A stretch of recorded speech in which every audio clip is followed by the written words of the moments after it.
यदि मन्य से सुवेदेति वाला, उसके शांकर भाष्य में हम प्रवेश करेंगे। प्रथम शांति पाठ। ओ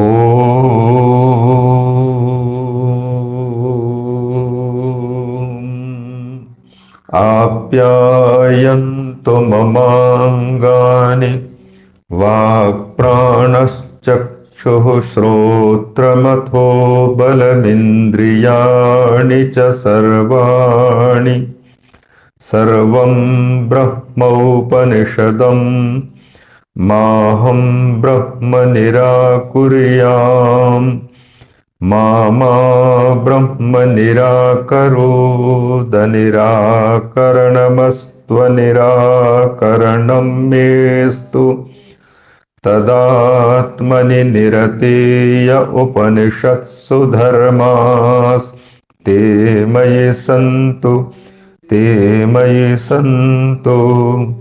ॐ शान्ति शान्ति शान्तिः। ये नेरिताः प्रवर्तन्ते प्राणिनः स्वेषु कर्मसु तं वन्दे परमात्मानं स्वात्मानं सर्वदेहिनां यस्य पादांशु सम्भूतं विश्वं भाति चराचरं पूर्णानन्दं गुरुं वन्दे तं पूर्णानन्दविग्रहम्। ॐ शान्ति शान्ति शान्तिः। उपनिषदों के क्रम में केनोपनिषद का स्वाध्याय प्रथम खंड का विगत वर्ष किया गया और इस वर्ष द्वितीय खंड के 5 मंत्रों का भाष्य सहित अवलोकन करने का सौभाग्य हम सबको प्राप्त हो रहा है। पहले द्वितीय खंड के प्रथम मंत्र का हम उच्चारण करें, फिर उसके भाष्य का अवलोकन करेंगे। यदि मन्यसे सुवेदेति दहरमेवापि नूनम् त्वं वेत्थ ब्रह्मणो रूपम् यदस्य त्वं यदस्य देवेषु अथ नु मीमांसमेव ते मन्ये विदितम्। मंत्र का सामान्य भाव यह है, यदि मन्य से सुवेद इति, यदि तू मानता है मैं अच्छी तरह से जानता हूं ऐसा, तो दहर में वापि नूनम तुम वेत्थ ब्रह्मणो रूपम, तो तुम उस ब्रह्म के दहर रूप को ही जान रहे हो, अल्प रूप को ही जान रहे हो और अल्प जान रहे हो। यदस्य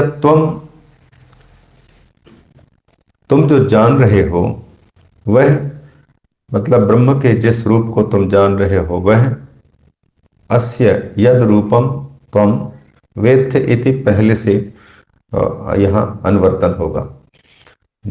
जिस ब्रह्म के जिस अल्प रूप को तुम जानते हो वह, और यत अस्य देवेषु, देवों में जो उस ब्रह्म का रूप है देवताओं में, वह भी अल्प ही है। अतः तुम अल्प को ही, दहर को ही जान रहे हो। अतः अथनु मीमांस्यम एव, अतः मैं कहता हूं, शिष्य से कहता है आचार्य कि तुझे पुनः मीमांसा करनी होगी। मीमांसा करनी होगी मतलब विचार करना होगा, विचारणीय ही है ब्रह्म अभी तेरे लिए। मन्ये विदितम इति मन्ये मीमांसम एव इति ते मन्ये, यहाँ तक भाग है। और विदितम यह शिष्य की प्रत्युक्ति है। शिष्य एकांत में विचार किया और विचार करके वो कहता है मैं ब्रह्म को जान गया, विदितम, ऐसा समझता हूं। ये सामान्य भाव है और इसके शंकर भाष्य का हम लोग अवलोकन कर रहे थे, जिसमें भगवान शंकराचार्य जी ने पहले तो शिष्य को कहा कि तू आत्मा है। कौन सी आत्मा है? जो जिसको हम हेय भी नहीं कह सकते और उपादेय भी नहीं कह सकते, वो आत्मा, मतलब ग्रहण और त्याग, इससे भिन्न ही तू विषय आत्मा है और वही आत्मा तू ब्रह्म है। इस प्रकार से उसको बोध करा दिया और बोध करा देने के बाद में कहीं शिष्य यह मान न बैठे कि मैं ब्रह्म को अच्छी तरह से जान गया और मैं ही वह ब्रह्म हूं, मैं ही वह ब्रह्म हूं, इतना, और मैं अच्छी तरह से उस ब्रह्म को जान गया, ऐसा कहीं शिष्य को हो न जाए। अतः पहले उसको ब्रह्म को जाने हुए को, ब्रह्म ज्ञान जो उसको हुआ है उसी को दृढ़ करने के लिए पहले इधर उधर विचलित करना चाहते हैं। जैसे किसी शिष्य को, किन्हीं शिष्यों को दृढ़तया पहले बोध करा दिया गया, नियमों का पालन और जो भी पाठ पढ़ा दिया गया, अब उसको पढ़ाए हुए पर कितने इनकी दृढ़ता है, यह जानने के लिए आचार्य कभी इधर उधर गलत वाक्य भी बोलने की कोशिश करेंगे। तो शिष्य यदि समझा हुआ है तो या तो उसको संदेह प्रकट होगा कि गुरुदेव आपने पहले ये बताया, अभी आप इस प्रकार से बता रहे हैं, अथवा शिष्य कहेगा नहीं गुरुदेव आपने पहले बताया था वही ठीक है, और दृढ़ता की परीक्षा हो जाएगी। है जी, क्या कहते हैं जो हिलाने खूंटा हिलाने स्थाणु खनन, हाँ हाँ, स्थाणु खनन न्याय, खनन न्याय, स्थाणु खनन न्याय। तो उसको दृढ़ बोध कराने की दृष्टि से ही पहले उनको ये आगे का उपक्रम है, ऐसा सुवेद इत्यादि में जो है कहते हैं। इसीलिए कहते हैं कि मां गृहणीयात अहम अहम एव ब्रह्म इति सुष्ठु वेदाहम इति मां गृहणीयात, मैं ही ब्रह्म हूं और मैं अच्छी तरह ब्रह्म को जानता हूं, ऐसा कहीं शिष्य न ग्रहण कर ले। इसलिए यह आचार्य यहां पर शिष्य बुद्धि विचालनार्थम, शिष्य के बुद्धि को विचलित करने के लिए यहाँ यदि इत्यादि का कथन किया गया है। इसमें फिर प्रश्न और प्रत्युत्तर बीच में आए, जिनमें अग्नि का दृष्टांत दिया और अग्नि के दृष्टांत से यह बात बताई कि जो जानता है वह जानता दूसरे को जानता है, तब उसी के विषय में कह सकता है कि मैं अच्छी तरह से उसको जानता हूं। कहा था कि जो सुष्ठु, जो वेद्य वस्तु होगा, जो वेद्य वस्तु होगी, वही जानकारी का विषय होने के कारण अच्छी तरह से उसी को जाना जा सकता है। अब जो वेद्य ही नहीं है उसको अच्छी तरह से जानना नहीं हो सकता उसका, अतः उसके बारे में यह कथन कि मैं उसे अच्छी तरह से जानता हूं, यह कथन अनुपपन्न है। दृष्टांत दिया था जैसे अग्नि, अग्नि में जलाने की शक्ति है, अग्नि जलाती है, पर अग्नि जितना जलाएगी वो दूसरे को ही जलाएगी, अपने स्वरूप को नहीं जला सकती है।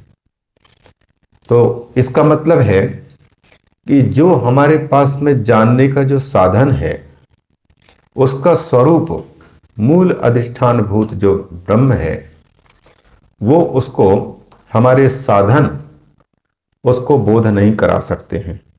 क्यों? क्योंकि अग्नि की दहन शक्ति उसका स्वरूप है, जैसे उसी प्रकार से बोध कराने वाले जितने भी इंद्रियां हैं, साधन हैं, वो सब तद्रूप हैं, उससे भिन्न नहीं है।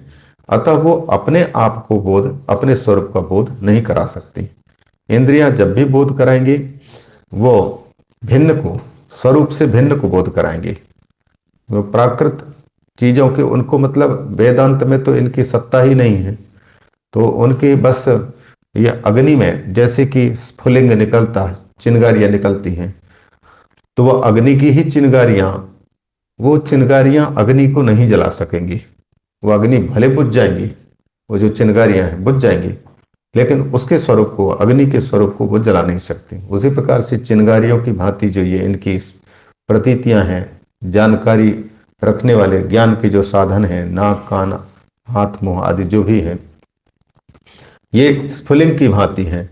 ये उसी से चिंगारी की भांति प्रकट हैं। आंख से जो रूप का ज्ञान हो रहा है, यह रूप ज्ञान, ये उसका स्फुलिंग है, एक चिंगारी मात्र है। यह ज्ञान उससे भिन्न नहीं है।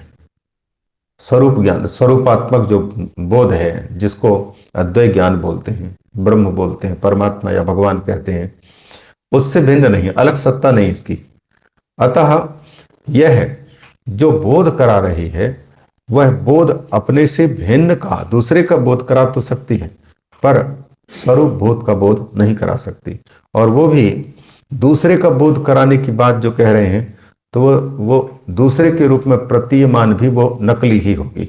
जैसे मन है, बुद्धि है, चित्त है, अहंकार है, इनके द्वारा हम बोध कराने की बात कह रहे हैं, तो ये आए कहां से? ये स्वरूप की ही चिंगारियां हैं। इसलिए इनसे जिस चीज का बाहर का बोध जो होगा, बाह्य वस्तु का, वो भी एकमात्र मिथ्यात्मक ही है। तो मिथ्या का मिथ्या के साथ में व्यवहार हो रहा है, मूल चीज में कोई व्यवहार नहीं है, मूल वस्तु में नहीं है। इसलिए वहां पर वेदन क्रिया भी उसमें नहीं हो सकती, जानने की क्रिया उसमें स्वयं में स्वयं का, मतलब व्याकरण शास्त्र का जो सिद्धांत है कि स्वयं कर्ता स्वयं कर्म नहीं बन सकता। मैं मुझको ही नहीं देख सकता हूं, जो भी देखना होगा वो स्वरूप से भिन्न को देखना जानना होगा, अर्थात फिर स्वरूप से भिन्न कोई दूसरी चीज भी नहीं है। इसलिए वो भी एक मिथ्या ही प्रतीति है दूसरे की। इसलिए यहां पर कह रहे हैं कि अग्नि, अग्नि जैसे दाह्य वस्तु जो होगी, जलने लायक जो चीज होगी, उसी को जला सकेगी, और जो जलाने लायक नहीं है उसको वह कैसे जला सकेगी? उसी प्रकार से ये साधन जो हमारे पास में है, उन साधनों से जो वेद्य वस्तु होगी, जानने लायक होगी, उसी को ये इंद्रियां जना सकती हैं। कान के द्वारा शब्द जनाया जा सकता है, क्योंकि वह शब्द कान का विषय बन रहा है, और वो मूल वस्तु, अधिष्ठान भूत वस्तु, वो शब्द नहीं है। आगे बताएंगे कर करके अशब्दम स्पर्शम अरूपम अव्ययम कह करके श्रुति का उल्लेख करेंगे। वो शब्द नहीं है, शब्द नहीं है तो फिर कान का विषय नहीं बन सकता, और न वो वाणी का विषय बन सकता है। अशब्दम अस्पर्शम कहेंगे, स्पर्श का भी विषय नहीं, स्पर्श नहीं है, इसलिए त्वक इंद्री भी उसके ठंडी होने का या गर्म होने का या खुरदरा या मुलायम होने का बोध नहीं करा सकते त्वक इंद्री। तो अशब्दम, अस्पर्शम, अरूपम आदि आदि सब लेकर के, रूप आदि को लेकर के, तो रूप यदि होता तो यह आंख बता देती, आंख के द्वारा उसका बोध हो जाता, लेकिन वो रूप नहीं है। तो ऐसी स्थिति में इंद्रियां उसका बोध नहीं करा सकती। वो स्वरूप भूत ही है, स्वयं का बोध वो नहीं करा सकती। भिन्न का बोध करा सकेंगे जो ग्रहण के विषय है। बाहर की जितनी चीजें हैं जिनमें रूप है, उन रूपवत वस्तुओं का ही इंद्रिय भान कराएगी। आंख इंद्री, नेत्र इंद्री, उन्हीं का भान कराएगी। लेकिन स्वरूप भूत का आंख का ही स्वयं इंद्रिय, आंख के द्वारा आंख को ही हम देख नहीं सकते, नाक के द्वारा ही हम, घ्राणेन्द्रिय के द्वारा ही हम घ्राणेन्द्रिय को सूंघ नहीं सकते हैं। घ्राणेन्द्रिय के द्वारा घ्राणेन्द्रिय का विषय जो गंध है, उसी को हम जान सकते हैं, दुर्गंध का अथवा सुगंध का। ये प्रत्येक इंद्रिय स्वरूप का, अपने आप का बोध नहीं करा सकती है। इसलिए यहां कहते हैं जैसे अग्नि अपने से भिन्न जो दहनशील हो, जलाने लायक हो, उसी को जला सकती है, स्वयं को, स्वरूप को वो जला नहीं सकती है। वैसे ही वेदिता जो होता है, जानने वाला, वह स्वरूप से भिन्न नहीं है, ब्रह्म से भिन्न नहीं है। तो फिर उसके द्वारा ये बाहर की वस्तु का बोध भले हो जाए, पर स्वयं का, स्वयं में कर्तृत्व भी और कर्मत्व भी हो, यह नहीं हो सकता। अतः उसको अवेद्य कहते हैं। उसको मात्र अभिव्यक्त करने वाला स्वरूप कहता है, उपलब्धि कहता है, अनुभूति कह देता है। अनुभूति स्वरूपो हम, उपलब्धि स्वरूपो हम, ऐसा कह करके मतलब अपने आप में अनुभव करता है, कह नहीं सकता। इसी को यहां पर बता रहे थे। और ये कहते हुए कहा कि यहां भी मतलब ये प्रथम खंड में भी, प्रथम खंड में उसी ब्रह्म का 3 प्रकार से निरूपण किया। एक तो पहले प्रतिपादन, दूसरा अवधारण और तीसरा निश्चय। ये पंक्तियां दी थी, ये दो मध्य में है। इह चा मतलब यहां भी, यहां तदेव मतलब उसी जो वेद्य विषय नहीं है, वेद्य नहीं है, अवेद्य है।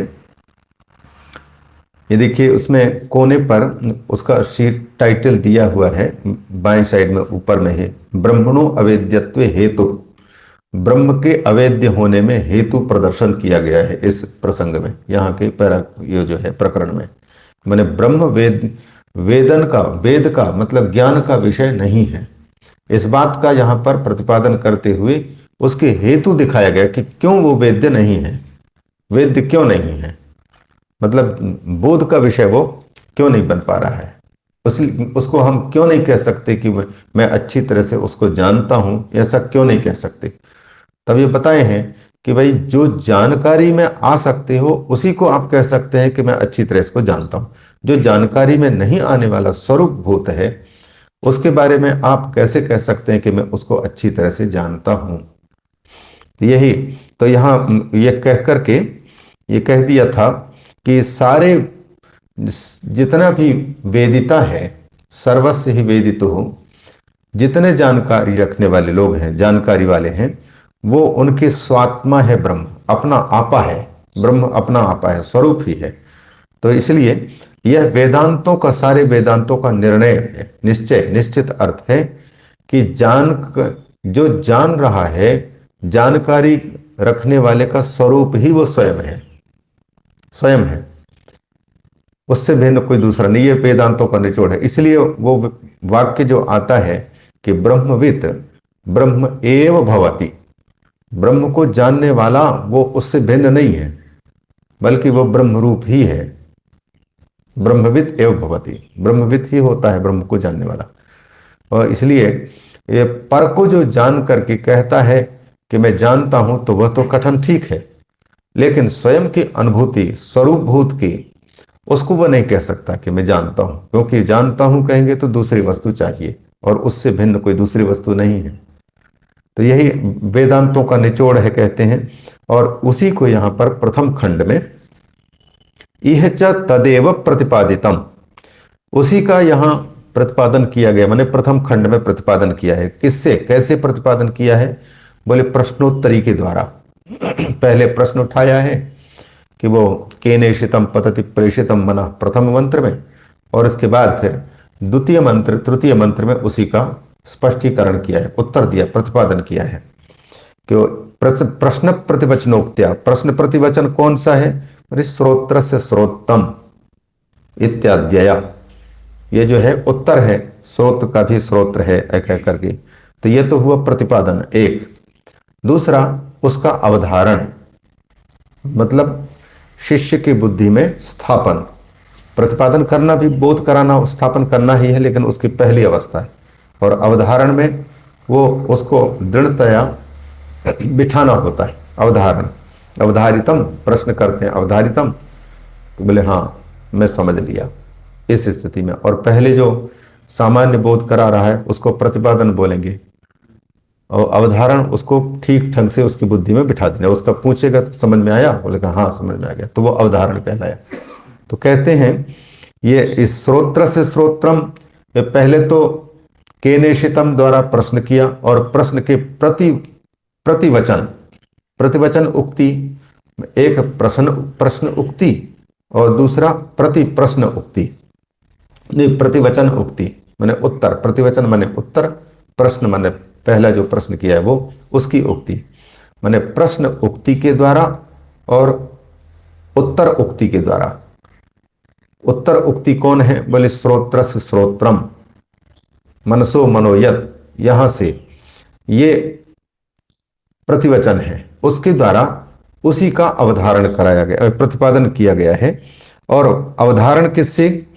यद वाचानभ्युदितम, यहां से लेकर के आगे जो मंत्र हैं, वाणी, मन, इन चक्षु, श्रोत्र, घ्राण, प्राण, इन सब को लेकर के, प्राण शब्द से घ्राण को लिया था, बताया उस भाष्य में, इनके द्वारा क्या किया है? विशेषतः अवधारितम, विशेष रूप से उसका अवधारण कराया है शिष्य को, आचार्य ने।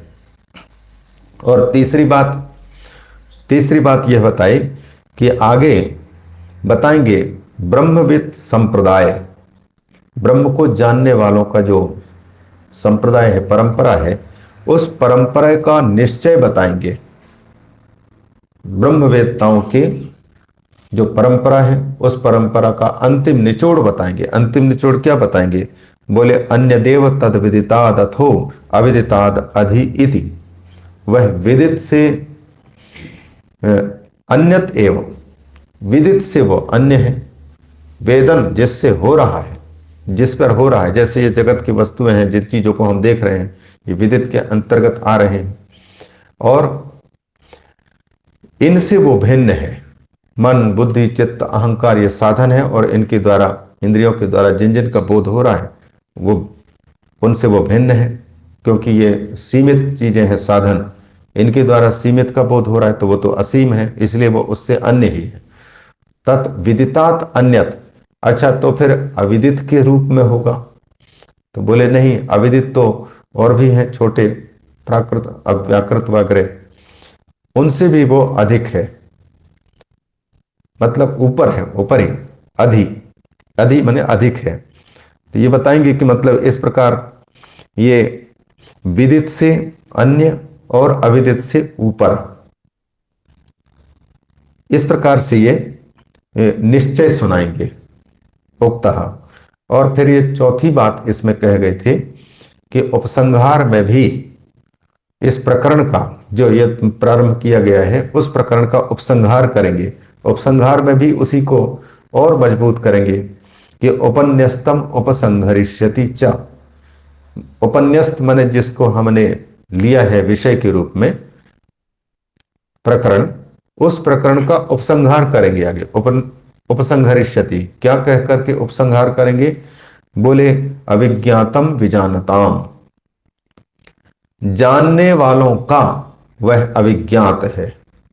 जो कहता है कि मैं जानता हूं, उनके लिए वो बिल्कुल अविज्ञात ही है, अभी जाना हुआ ही नहीं है, तब वो बोल पा रहे हैं। अविज्ञातम विजानताम, तो फिर विज्ञातम फिर किनका है, किनके द्वारा जान लिया गया है, ऐसा माना जाए? बोले अभिजानताम विज्ञातम, जो नहीं जान रहे हैं, मतलब वह किस रूप से? कि वह वेद्य नहीं है, इन इंद्रियों का विषय वो नहीं है, इस रूप से जो जानता है, हाँ, उनका वो जानना सही है। वह हमारी इंद्रियों का विषय नहीं, स्वरूप है, इसलिए वो ये हम उसको जानते नहीं हैं, ये कहेगा। हम जानते हैं कहता है, उसका गलत कथन होगा। और वो हम नहीं जानते हैं, क्यों? क्योंकि जो है हम जिससे जान रहे हैं वो उसमें लग ही नहीं पा रहे हैं, इंद्रियां उस पर प्रवृत्त ही नहीं हो पा रही, वो दूसरे को, उससे स्वरूप से भिन्न को ही निशाना बना रही है। ये आंख हमेशा स्वरूप स्वयं को छोड़ करके दूसरे को निशाना बना रहे हैं। तो फिर वो हम नहीं कह सकते कि मैं आंख को देख रहा हूं, मैं आंख को नहीं देख पा रहा हूं। ऐसा जो कहता है वही वास्तव में देख रहा है आंख को, उसका देखना हो रहा है, क्योंकि वो विधि की पद्धति से कथन नहीं हो सकता उसका, उसको निषेध की पद्धति से कथन करते हैं, नेति नेति से। चिदानंद रूपा शिवोहम तो लास्ट में आता है, लेकिन उसके पहले क्या करें?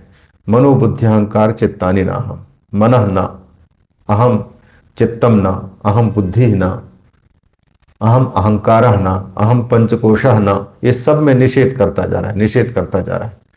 तो नेति नेति पद्धति से ये इस प्रकार से स्वरूप से भिन्न का निषेध करता जा रहा है, लेकिन स्वरूप को वो नहीं कह सकता कि ये हूं। ये दो प्रकार के बोध है इसमें, शास्त्रों में बोध कराया गया है, या तो फिर जो कुछ है उसको वही है इस रूप से जान ले, वही है। मतलब सर्वम वासुदेव सर्वम, सर्वम खलविदम ब्रह्म, ये जिस जिस चीज को, तब इस स्थिति में तो फिर मन को भी कहा, यह मन भी वह ब्रह्म ही है, चित्त भी ब्रह्म है, ये इंद्रियां भी ब्रह्म है, ये सारे के सारे वर्णन आता है विधि पद्धति में, सब कुछ वही है। तो इस स्थिति में अंत में कुछ भी नहीं रह जाएगा, सब कुछ वही है। तो सर्वम वासुदेव सर्वम इति, सर्वम खलविदम ब्रह्म कहेंगे, ये मूल रूप में वो यथार्थ को।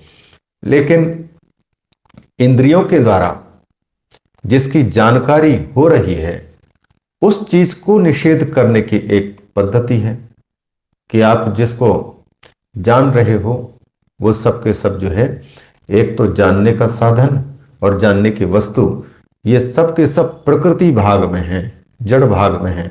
जड़ भाग में है कि मतलब अब ये जड़ कहां से आया, प्रकृति कहां से आई, तो वो उसकी ही प्रतीति है, रस्सी में सर्प की भांति उसकी ही प्रतीति। इसलिए इसको मिथ्यात्मक कह देते हैं, लेकिन बोध कराने के लिए इसको स्वीकार कर रहे हैं। रस्सी तक, रस्सी यह है, तो उसको पहले सर्प की जो भ्रांति है, तो सर्प की भ्रांति का जो अधिष्ठान है, वहां तक पहुंचने के लिए सर्प का और सर्प की भ्रांति का होना भी जरूरी है। तो सहसा अकस्मात उसको जान नहीं पाएगा, स्वरूप को ही जान नहीं पाएगा।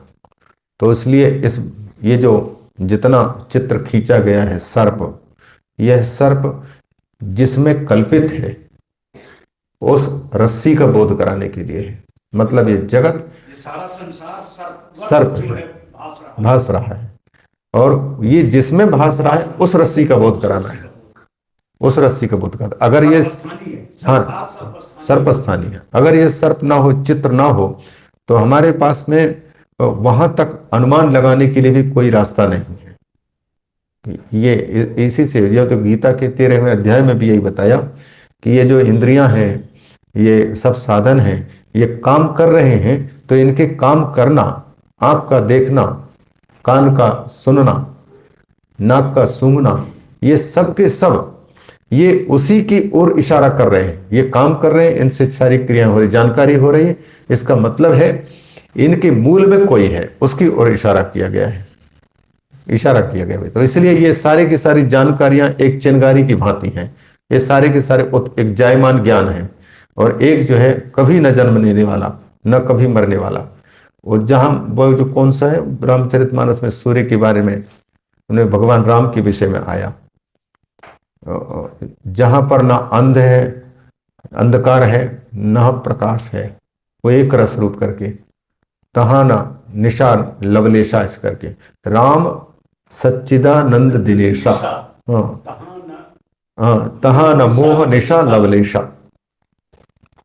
सीता जी के लिए पीछे पीछे भागने वाले राम के प्रति हर एक को, संसार के व्यक्ति को, बड़े बड़े ज्ञानियों को संदेह हो सकता है कि जो परब्रह्म है, तो फिर एक पत्नी के रूप में रहने वाली सीता के पीछे भागना अनुचित लग रहा है। तो इसलिए सती हो चाहे भरद्वाज जी हो, वो कहेंगे कि ये राम, कौन राम के बारे में आप कह रहे हैं, एक तो सीता के पीछे पीछे भाग रहे हैं कि वही है। अगर वो राम है, उसको आप परमात्मा कहते हैं, तो फिर वह सीता के पीछे भागना उचित नहीं हो रहा है। तब उनका निवारण करते हुए, उसका स्वरूप बताते हुए कहा दिया कि राम वो सच्चित आनंद सूर्य हैं, वो सतचित सत सूर्य, आनंद सूर्य, चित सूर्य हैं, जिस सूर्य के पास में मोह रूपी रात्रि तो कभी होती ही नहीं है, उनकी उपस्थिति ही नहीं है। तहां न मोह निशा लवलेशा, जब मोह रूपी रात्रि ही नहीं है, तो फिर वह कैसे सीता के प्रति हा सीते कह करके भागेंगे। तो ये सब दुनिया को दिखाने के लिए प्रतीति मात्र है कि जगत में हम कहीं भी मूल वस्तु को छोड़ करके और मूल से भिन्न वस्तु में आसक्त हो गए, तो वो वस्तु जो नहीं है, वो खामोखा सर्प नहीं होते हुए भी हमको भय दे देगा, रुला देगा, ये दिखाने के लिए। तो अति आसक्त जनों की स्थिति को दिखाने के लिए राम की ये लीला हो रही, नहीं तो फिर जय सच्चिदानंद कह करके क्यों प्रणाम करते स्वयं शिव जी। ये दिखाए तो ये सारी की सारी प्रतीतियां, आंख नाक कान आदि ये जितना है सारा का सारा उस एक में कल्पना मात्र है। सोने में पूरे के पूरे चीजें कल्पित हैं, मूल वस्तु वही, तो वहां व्यवहार उससे भिन्न में नहीं हो रहा है, लेकिन वो व्यवहार में जितना आ रहा है उसको जो है, और प्रतिभास में जितना आ रहा है उसको झूठा साबित करके और मूल रूप परमार्थ वस्तु ही सच है यह बोध कराते हैं। तो यहां ये जो कह रहे हैं कि अविज्ञातम विजानताम, विजानताम विदुषाम अविज्ञातम, जो जानते हैं ऐसे प्रतीति हो रही है जिनको, वो जानने वालों के लिए वो विज्ञात नहीं है। क्यों? क्योंकि जानने वाले जिसको जान रहे हैं वो आंख नाक कान के द्वारा जान करके जान रहे हैं, बोल रहे हैं, और नाक कान आंख आदि के इंद्रियों के द्वारा जिसको जाना जा रहा है वो उससे भिन्न है, स्वरूप से भिन्न है, अपने हमसे वो भिन्न है और स्वयं में। इसलिए वो कह दिया निषेध की पद्धति से कि अविजानताम विज्ञातम, जिसकी यह अनुभूति हो रही है कि वो वेद ज्ञान का विषय नहीं है, वेद्य नहीं है, ऐसी जिसकी प्रतीति हो रही है वास्तव में उसी की सच्ची प्रतीति हो रही है। अविज्ञातम विजानताम और विज्ञातम अविजानताम। तो यहां इन इन इन कथनों के द्वारा ब्रह्म के अवेद्य होने में हेतु दर्शा दिया गया, क्योंकि वेदिता जो है, जानने वाला है, वह उससे भिन्न यदि होता, उसके अतिरिक्त कोई दूसरा होता, तब उसका दूसरे वस्तु के विषय में जानना होता, लेकिन वह स्वरूप ही है, अपने आप अग्नि स्वरूप है। ये बात कल के ये प्रसंगों में कह करके कहा था कि तस्मात युक्तम एवं, आगे में 60वें पेज में अंतिम पंक्ति है जहां कल पहुंचे थे। तस्मात युक्तम एवं, इसलिए ठीक ही है। क्या ठीक है? शिष्य सुवेदेति बुद्धिम निराकर्तुम, अगर आचार्य शिष्य की उस बुद्धि को हटाना चाह रहे हैं, अहम सुवेद इति बुद्धि, मैं अच्छी तरह से जानता हूं, इस प्रकार के जो उसको भ्रांति हो रखी है, बोध हो रखा है, उसको अगर आचार्य हटा रहे हैं कि यदि वन्य से सुवेदेति दहर में वापि नूनम त्वम ब्रह्मणो वेत्थत्वम ब्रह्मणो रूपम, इतने अंश के द्वारा जो कह रहे हैं और यह इसमें उसके जानने के अभिमान को हटा रहे हैं, तो यह उचित ही है। तस्मात् युक्तम एव शिष्यस्य सुवेद इति बुद्धिम निराकर्तुम, ये पंक्ति कह रहे हैं। अब उसी को आगे स्पष्ट कर रहे हैं कि कारण बताते हुए, नहीं वेदिता वेदितु वेदितुम शक्यः, वेदिता वेदितु वेदितुम शक्यः न, जानने वाला जानने की चीज से वो भिन्न नहीं है, इसलिए वेदिता जो है वह जानने में नहीं आ सकता। किसकी जानने में नहीं आ सकता? जो वेदिता है उसके, वेदिता ही वेदिता की जानकारी में नहीं आ सकता। नहीं वेदिता वेदितु वेदितुम शक्यः, ये बिल्कुल घुमा फिरा करके उसी माने एक ही चीज में वाक्य बोल रहे हैं। वेदिता वेदितुम न शक्यः, जो जानने वाला है वो जानने वाले के द्वारा, क्योंकि वो जानने वाला और जिसको जान रहा है वो और जानने वाला, ये दोनों के दोनों एक ही हो रहे हैं। इसलिए वो कह रहे हैं कि वेदिता का ज्ञान विषय नहीं बन सकता। कैसे? तब यही दृष्टांत एक यहां दिख दिया फिर। इसका बहुत बढ़िया दृष्टांत स्वामी जी ने दिया था। हाँ, कि बचपन में हम लोग खेलते थे। हाँ हाँ, तो कल मुझे पकड़ो। हाँ, उसने पकड़ा। हाँ, नहीं नहीं नहीं, ये मेरा हाथ है। हाँ, मुझे पकड़ो। हाँ, उसने पीठ पे पकड़ा, नहीं नहीं ये मेरी पीठ है। हाँ, मुझे पकड़ो, बिल्कुल बहुत सुंदर है। जी जी जी, सही बात है। और उसको पकड़ ही नहीं सकेगा, जो कुछ पकड़ेगा वो हाथ पांव नाक कान आदि को पकड़ पाएगा।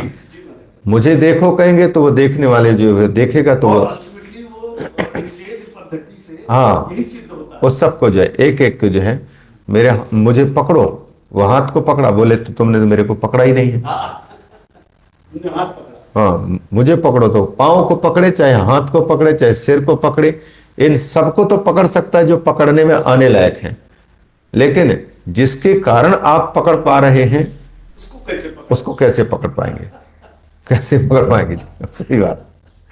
तो यहां कह रहे हैं वही, नहीं वेदिता वेदितु वेदितुम शक्यः। जो वेदिता है वो वेदिता के वेद का विषय नहीं बन पा रहा है। कैसे? कहते हैं कि अग्नि ही दग्धु इव दग्धुम अग्नेः। अग्नि जो दग्धा है, जलाने वाला है, उस जलाने वाले अग्नि के द्वारा वही जलाने वाले अग्नि जलाया नहीं जा सकता। नहीं अग्नि ही दग्धु अग्नेः दग्धुम, एक अग्निर्दग्धु दग्धु अग्नेः। जो जलाने, एक देखिए जलाने वाले अग्नि और दूसरे जिसको जलाना है वो अग्नि, और ये दोनों अग्नियां भिन्न नहीं है, एक ही है।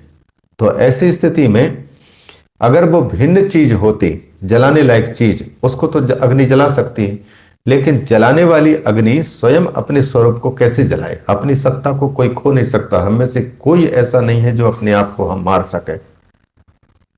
स्वरूप को कोई नहीं मार सकता। बस शरीर जो जो मरने वाला है वही मृत्यु का विषय बन सकता है, मरण का विषय बन सकता है। जो अमरण है, अमृत है, वो कैसे मर सकता है? वो किसी भी हालत से नहीं मारा जा सकता। तो वो स्वरूप को जो है कोई नहीं मार सकता है।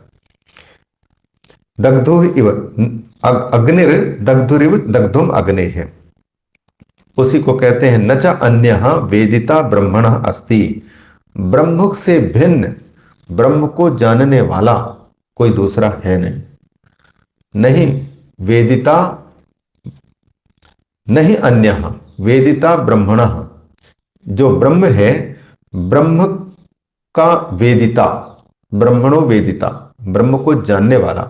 और यहां पंचम अंत भी लेंगे तो ब्रह्मण अन्यः, ब्रह्म का वेदिता, ब्रह्म से अन्य कोई दूसरा नहीं है। नहीं है तो फिर वो कैसे जान सकेगा? अगर कोई दूसरा होता उसके अतिरिक्त, एक ब्रह्म है उसके अतिरिक्त कोई दूसरा ब्रह्म होता, तब उसको जानने की बात कही जा सकती थी। इसको कहते हैं यस्य न च अन्यः वेदिता ब्रह्मणोस्ति यस्य वेद्यम अन्यत् स्यात् ब्रह्म। ब्रह्म से अतिरिक्त ब्रह्म को जानने वाला कोई दूसरा नहीं है, जिसके लिए कोई दूसरा ब्रह्म जानने का विषय हो। तो दूसरा विषय नहीं है तो फिर वो किसको जानेगा? वो दूसरे भिन्न को भिन्न होता तब जानता। और दूसरी बात, फिर वही जानने का भी विषय होना चाहिए, तब जानकारी रख सकता था। यहां एक में ही सारा का सारा व्यवहार हो रहा है, अहो अहम नमो मह्यम वाली बात, तो वो संभव नहीं है। ये पूरे सारे के सारे वही ब्रह्मण अवेद्यत्व हेतु में जा रहा है। ब्रह्म के अवेद्य होने में ये हेतु दर्शा रहे हैं कि ब्रह्म क्यों नहीं वेद्य हो सकता है, जानकारी का विषय क्यों नहीं हो सकता। अगर वो सर्वरूप कह रहे हैं, सब रूप में, भिन्न भिन्न वस्तुओं के रूप में, तब तो वहां पर गीता भी ये कह देती है सर्वस्य चाहम हृदय सन्निविष्टा मत्तः स्मृतिर्ज्ञान। वहां कौन सा है?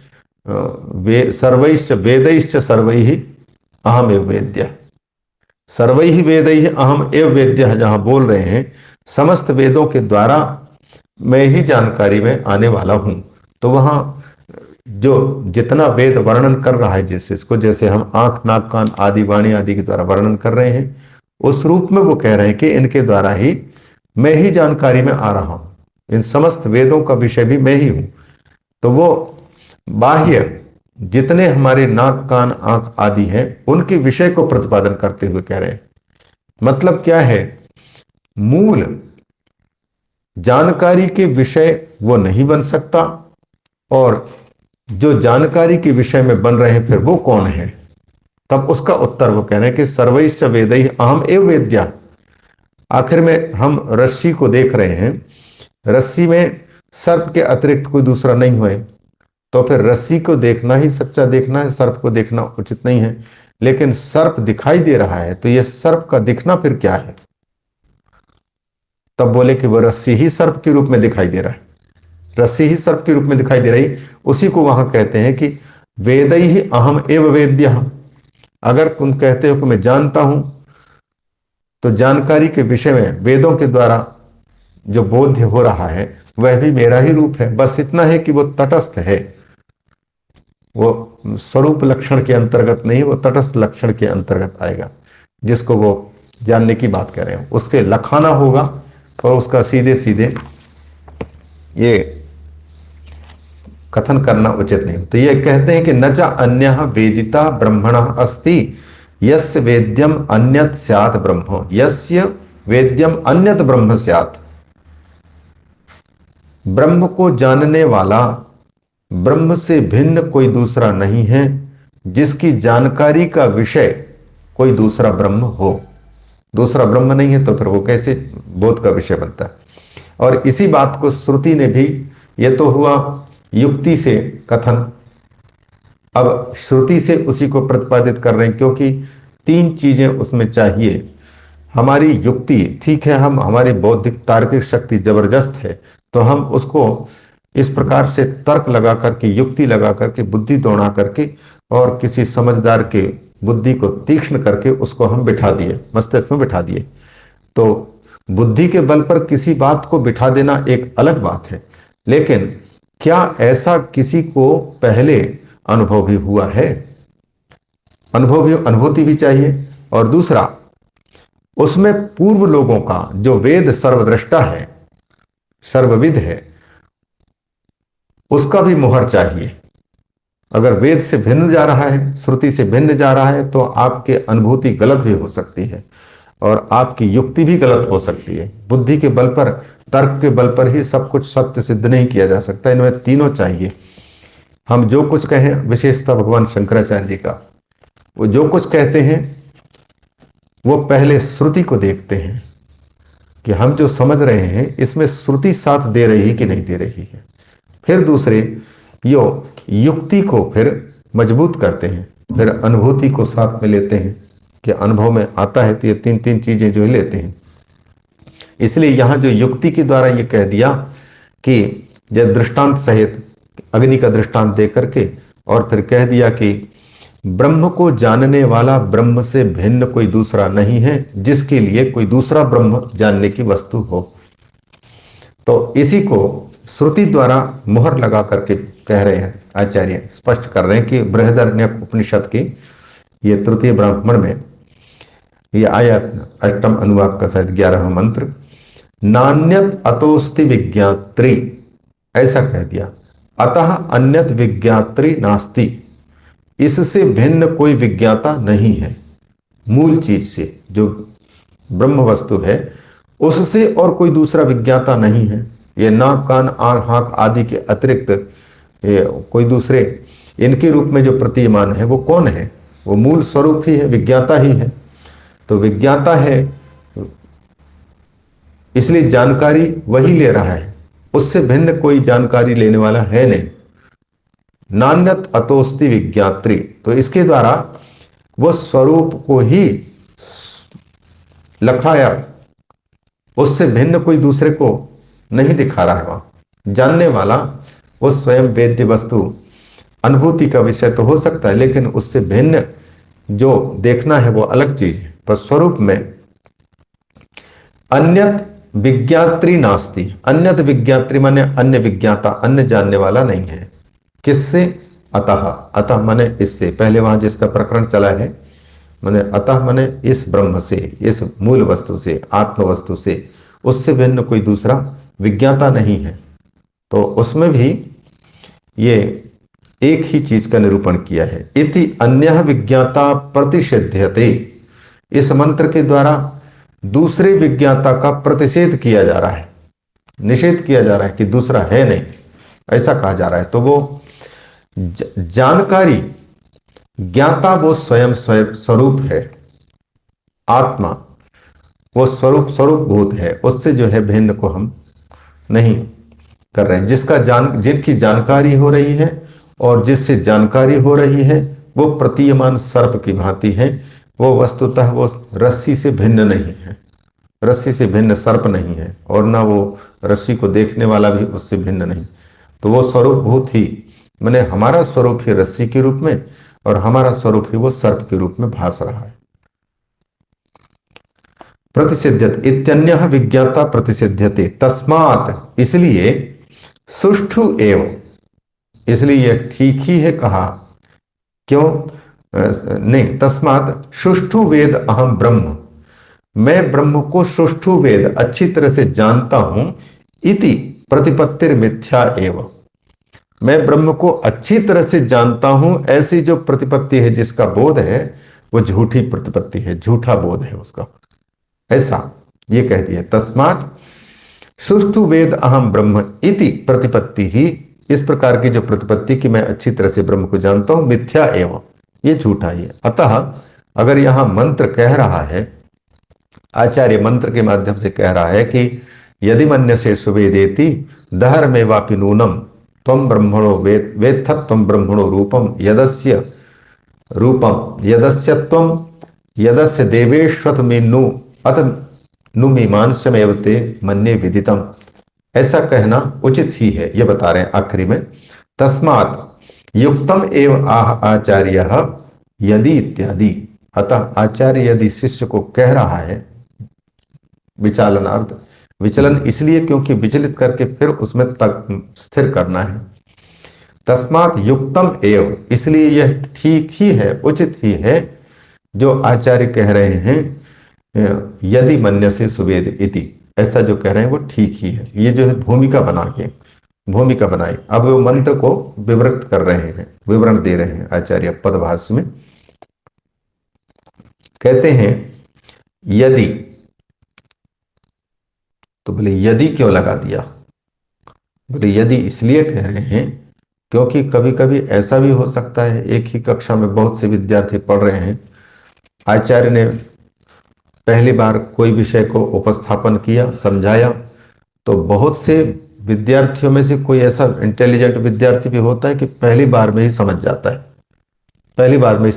है, तो यदि इसलिए कह रहे हैं कि कदाचित हो भी जाए, किसी का पहली बार के बोध हो जाए, इसलिए कदाचित कह रहे हैं कि यहाँ ये दृष्टांत बताएंगे। यदि माने कदाचित अगर तुम मानते हो, मन्य से सुवेद इति मतलब सुष्ठु वेद अहम ब्रह्म, तुम मानते हो कि मैं अच्छी तरह से ब्रह्म को जानता हूं, ऐसा यदि तुम मानते हो, जैसे कि कभी कभी हो जाता है, लोक में देखा जाता है, कोई विद्यार्थी ऐसे भी हो जाते हैं जो पट से पहली बार ही समझ जाते हैं, तो उनको कहने का अधिकार है कि हाँ मैं समझ लिया गुरुजी।